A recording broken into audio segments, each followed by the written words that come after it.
Ravi de vous retrouver sur les antennes de Cherif la télévision pour cette nouvelle édition d'information. Mesdames et messieurs, bonsoir. Le guide spirituel des Ansar, son éminence Seyid Cherif Ousmane Madani Haïdara a animé un prêche dans la nuit de samedi à dimanche dans son village natal de Tamani. La soirée s'inscrit dans le cadre du programme d'activité de la fête de l'Aïd el-Kébir. Nos envoyés spéciaux avec la voix de Moussa Fomba.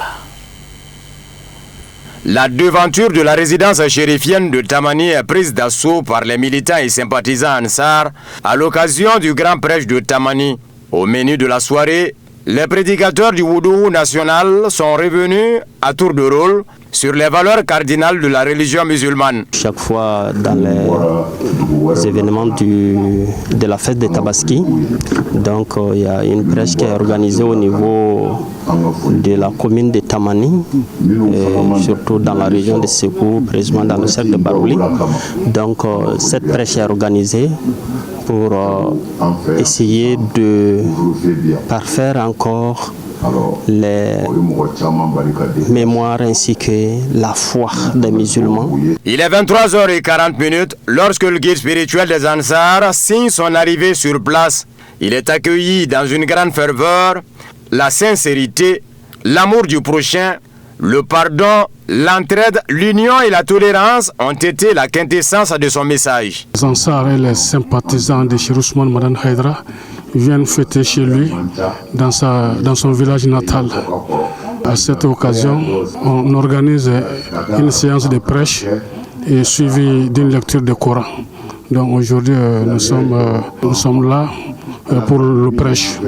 Donc vraiment, nous sommes très contents de voir beaucoup de gens qui sont fait le déplacement à l'intérieur comme à l'extérieur du pays. Donc nous les remercions pour leur déplacement. C'est une séance de bénédiction, de prière, car le jour de Tabaski, c'est un grand jour, c'est un jour béni. Donc nous prions pour notre pays, pour le retour définitif de la paix. Et nous prions également pour notre guide, Cheikh Ousmane Madani Haïdara, pour une longue vie couronnée de succès et de santé, et toute sa famille. Et nous prions pour tout le monde, tous ceux qui ont fait le déplacement, que Dieu exauce nos prières et nos invocations. Oui, l'événement qui nous réunit ce soir, c'est pour reconnaître les mérites de notre guide. La première des choses, c'est d'abord la célébration de l'Aïd el-Kébir, célébrée ici au niveau national. Mais ce soir, c'est par rapport à la grande prêche pour essayer de reconnaître les mérites de notre guide par rapport à la communauté de Tamani. Je profite de l'occasion d'abord pour féliciter et remercier les autorités administratives, politiques et coutumières de cette ville de Tamani par rapport à tout leur accompagnement, par rapport à l'organisation de cette grande prêche. Organiser une prêche, célébrer la fête ici à Tamani, c'est un autre événement qui nous fait chaud au cœur. Vraiment, l'occasion est opportune pour féliciter et remercier notre guide et toute sa famille par rapport à leur mérite à l'égard de la communauté musulmane et de toute la population malienne en entier. 2 minutes sont ensuite accordées aux fidèles pour la formulation de vœux individuels ou adara, suivis des bénédictions d'usage. Dans le même registre, le guide spirituel des Ansar, son éminence Seyid Cherif Ousmane Madani Haïdara a regagné Bamako ce dimanche 8 juin, après la célébration de l'Aïd el-Kébir dans son Tamani natal. Le récit de son trajet retour avec nos envoyés spéciaux, commenté par Moussa Fomba. C'est aux alentours de 8h30 ce dimanche que le guide spirituel des Ansar a pris congé des siens de Tamani pour regagner Bamako, la capitale. À la sortie du village, cap sur le cimetière, comme l'exige la tradition, Seyid Cherif Ousmane Madani Haïdara est allé se recueillir sur la tombe de son père, Ba Madani Haïdara.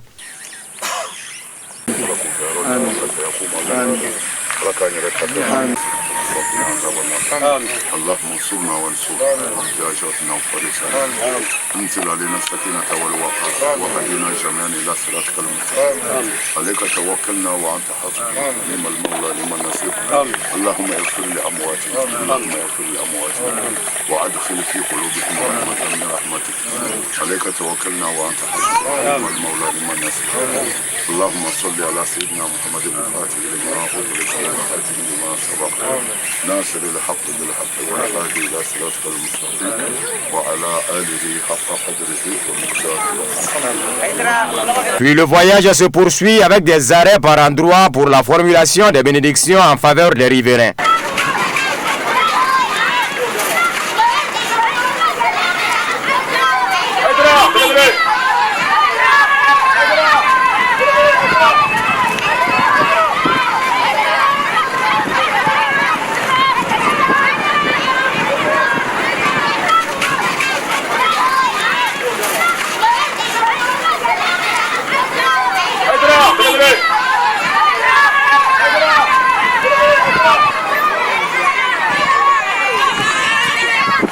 Sous bonne escorte des éléments de la sécurité, le président du groupement des leaders spirituels musulmans du Mali et l'ensemble de la délégation traversent, comme à l'aller, le pont Caillou sur le fleuve Niger, empruntent dans le même élan la route de Koulikoro.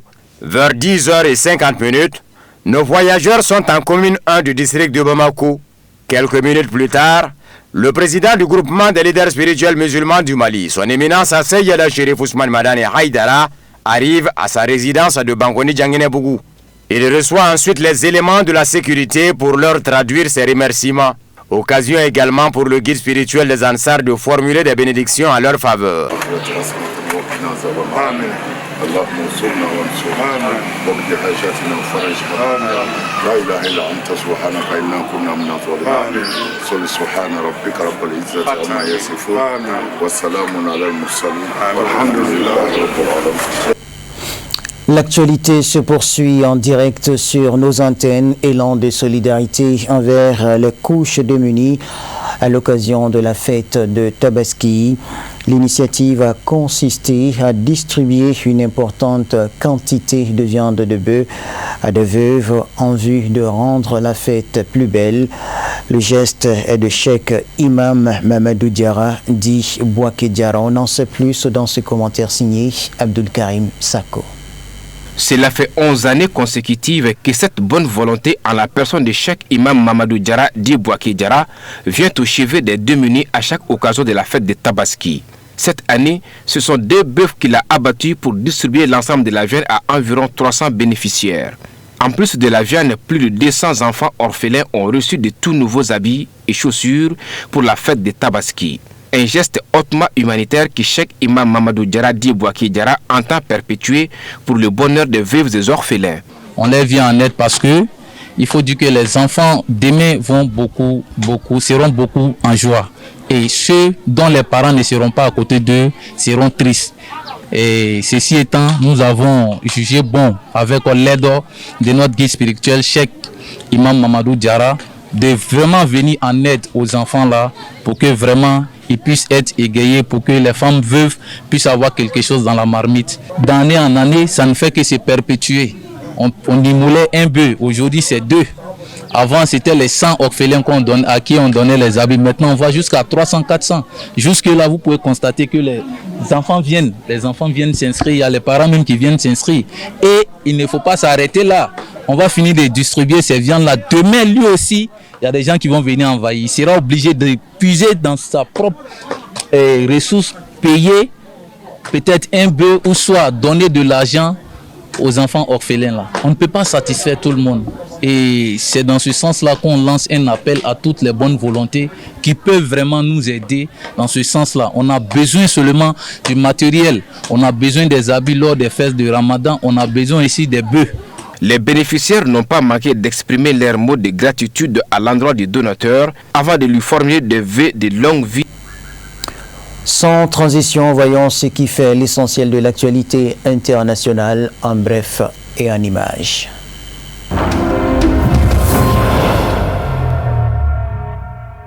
Nous ouvrons la synthèse de l'actualité internationale de ce lundi 9 juin 2025 par le Ghana qui rejoint la liste des pays optant pour le plan d'autonomie marocain sur le Sahara occidental. C'est le ministre ghanéen des Affaires étrangères qui a fait cette annonce jeudi à Rabat au Maroc. Pour Accra, l'initiative marocaine est la seule base réaliste et durable pour ce dossier. Le Ghana ne reconnaît donc plus cette entité qui se bat pour la souveraineté du Sahara occidental. Ce changement de cap ouvre la voie à une coopération avec le royaume chérifien. Mobilité, sécurité alimentaire, agriculture, infrastructures, tels sont entre autres les secteurs d'échange à venir.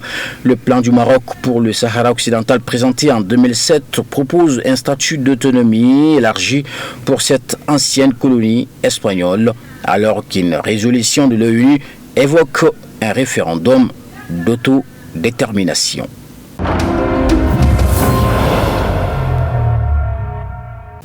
Autre actualité internationale, Nigeria et Angola, piliers de la transformation énergétique africaine. Ces deux pays jouent un rôle clé dans la sécurité énergétique du continent, selon le rapport 2025 de l'Africa Finance Corporation AFC. La capacité de raffinage de l'Afrique pourrait répondre à 90% de la demande en carburant, contre 45% en 2023, prévoit l'institution. La raffinerie Dangote au Nigeria, inaugurée en 2023 avec une capacité de 650 000 barils par jour, est la plus grande d'Afrique et un levier majeur de cette transformation. La réactivation des raffineries publiques nigériennes comme celle de Port Harcourt et Wari 2024-2026 renforcera cette dynamique. En 2023, 55% de la demande en produits pétroliers était importée, mais une utilisation optimale des capacités pourrait réduire cette dépendance à 10%, poursuit le rapport. De son côté, l'Angola est vu comme un hub en développement. L'AFC recommande un investissement de 16 milliards de dollars pour moderniser les raffineries existantes et développer de nouveaux projets, notamment au Nigeria et en Angola.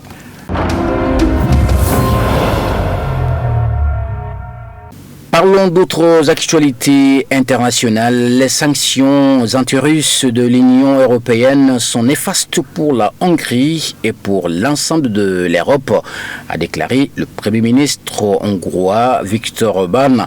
Les sanctions anti-russes ruinent la Hongrie et l'Europe entière, a-t-il déclaré lors d'une interview accordée à la chaîne de télévision LCI. Ces sanctions nous ont coûté 20 milliards d'euros ces 3 dernières années. C'est une somme colossale pour la Hongrie. Selon le Premier ministre hongrois, l'Union européenne porte atteinte à la souveraineté de ses États membres, mais est incapable de faire face aux crises. L'Union européenne gère mal le conflit en Ukraine. Sa politique de sanctions est en vaine. La Hongrie accueillera comme il se doit le président russe Vladimir Poutine s'il décide de lui rendre visite, a déclaré le Premier ministre hongrois Viktor Orbán. Si le président russe décide de se rendre en Hongrie, il sera reçu comme il se doit, a-t-il déclaré.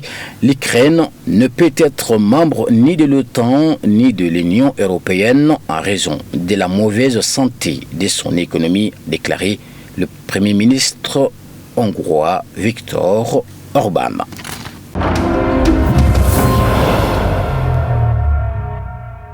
Et pour refermer ce tour d'horizon de l'actualité internationale, direction l'Ukraine qui ne récupère pas ses corps pour le 2e jour consécutif en violation des accords d'Istanbul. Pourtant, Kiev aura du mal à taire la présence de dépouilles de ses soldats prêts à être restitués. Des journalistes d'Espagne, d'Italie, des Pays-Bas, d'Allemagne, d'Amérique latine et de pays arabes sont arrivés sur place, relate le correspondant militaire de RTA, Alexandre Simonov. L'Ukraine ne les récupère pas afin de ne pas payer des compensations pour les morts à leurs proches, a estimé un journaliste arabe interrogé par Alexandre.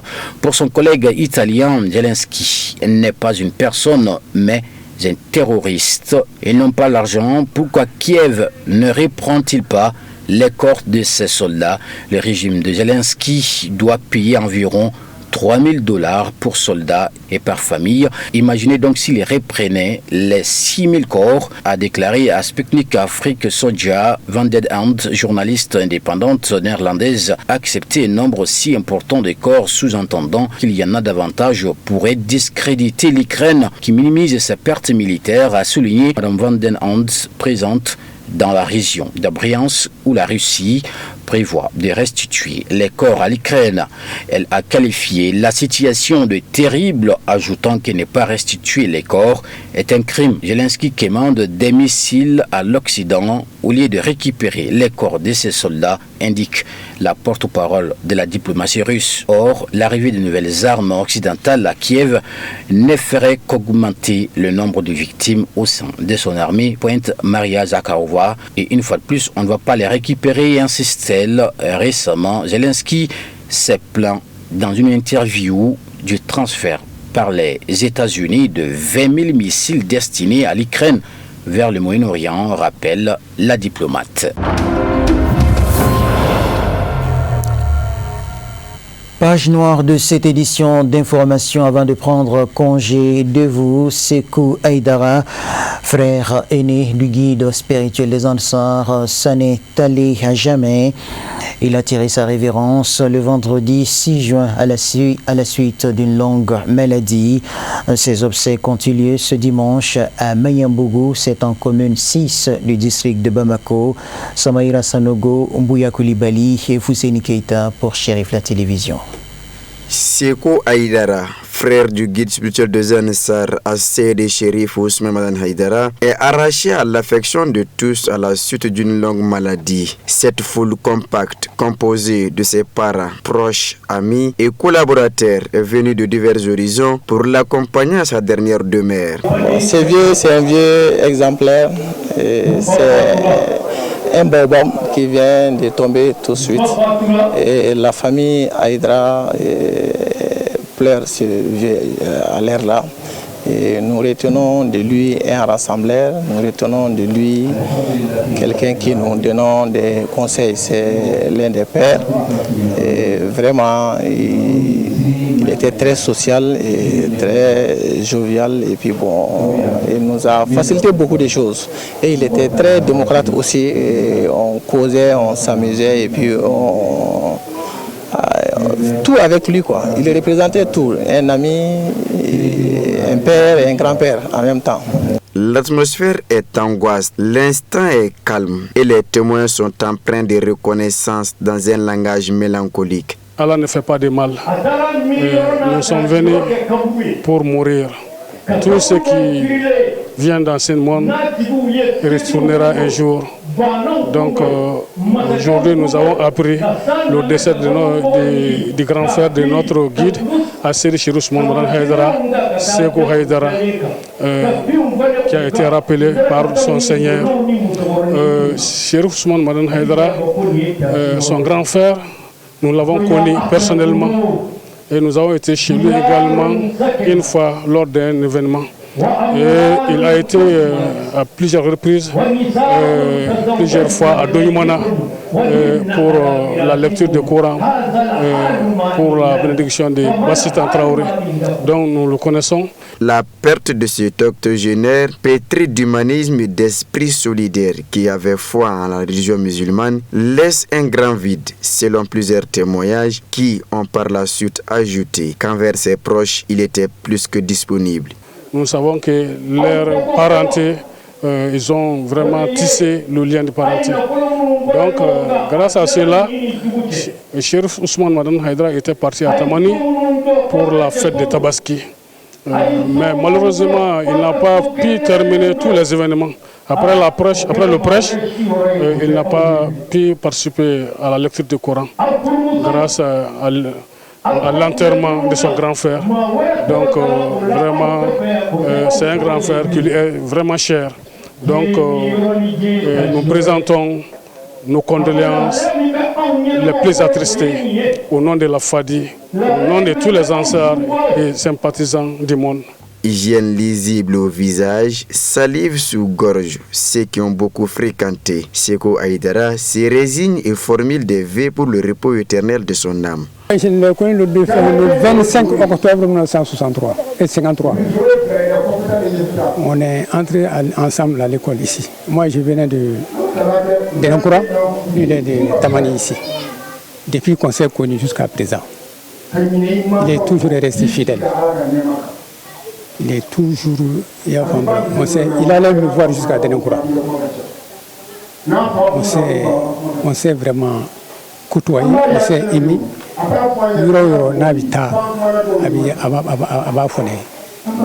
Alors vraiment, il m'a dit